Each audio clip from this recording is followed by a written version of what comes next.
Here's the expanded story. As a teenager, I felt trapped in my own home. My parents were abusive, both physically and emotionally. I was constantly walking on eggshells, never knowing when they would lash out at me next. I tried to escape through my art, spending hours sketching and painting in my room. But even that wasn't safe. My parents would often criticize my work, telling me I was worthless and would never amount to anything. Despite their cruelty, I found solace in my art.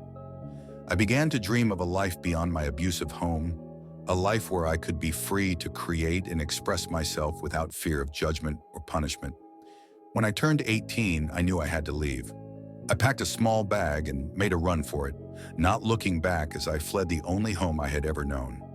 I spent the next few years in survival mode, bouncing from one low-wage job to another, struggling to make ends meet. But I never gave up on my art. I continued to sketch and paint, using my creativity as a way to process my emotions and cope with the trauma of my past.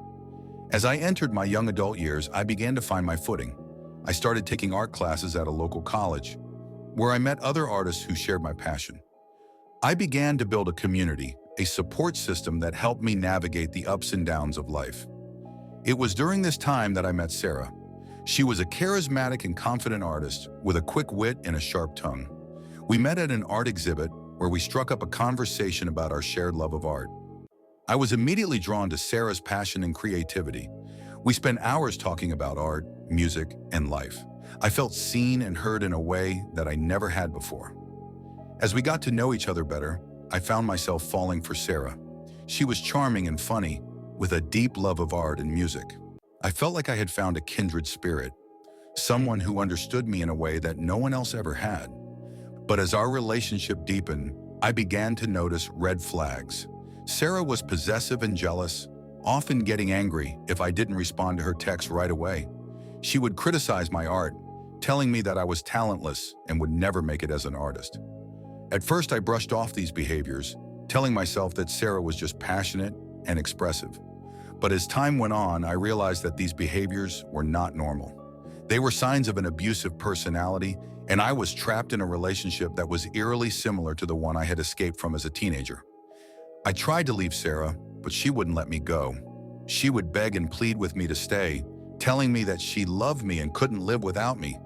But as soon as I gave in and stayed, she would revert back to her abusive behaviors. It wasn't until I hit rock bottom, feeling trapped and helpless, that I realized I had to take drastic action. I packed a small bag and left Sarah, finally finding the courage to stand up for myself and take control of my life. As I entered my adult years, I began to rebuild my life.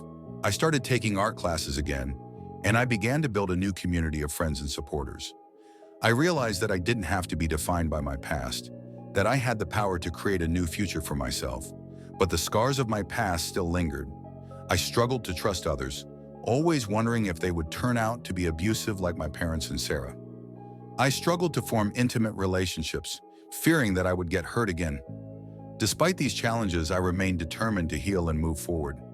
I continued to create art, using my creativity as a way to process my emotions and cope with the trauma of my past. And as I look back on my journey, I realized that I had been given a rare gift.